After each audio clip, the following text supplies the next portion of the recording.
शायर मशरिक़ अल्लामा इकबाल का मशहूर शेर है और ये शेर पार्लियामेंट के ऐवानों में भी कई बार पढ़ा गया।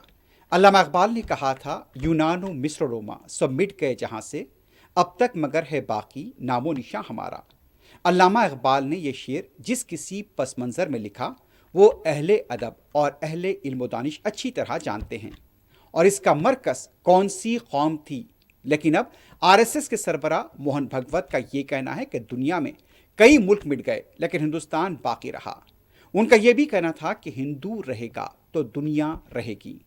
और फिर उन्होंने इसी को लेकर अल्लामा इकबाल का वही शेर दोहराया, अल्फाज इधर उधर भी किए। मोहन भगवत ने यह कहा, यूनान और मिस्र रोमा सब मिट गए जहां से, कुछ बात है कि हस्ती मिटती नहीं हमारी।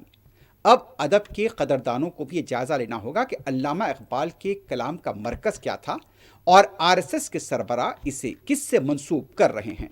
देखो, दुनिया में सब देशों पर तरह तरह की परिस्थिति आई गई, कुछ देश उसमें समाप्त हो गए। यूनान, मिस्र, रोमा सब मिट गए जहां से, कुछ बात है कि हस्ती मिटती नहीं हमारी। तो भारत ये एक अमर समाज, अमर सिविलाइजेशन का नाम है। बाकी सब आए, चमके, चले गए, लेकिन इन सब के उदय और अस्त हमने देखे और हम अभी भी है और रहेंगे, क्योंकि एक बेसिक नेटवर्क ऐसा हमने बनाया है अपने समाज का।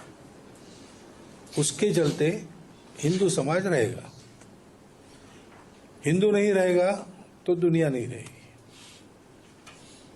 क्योंकि ये जो धर्म नाम की चीज है जिसका मैंने उल्लेख किया, समय समय पर उसको जीकर दुनिया को देना ये हिंदू समाज ही करेगा, उसका ये ईश्वर प्रदत्त कर्तव्य है।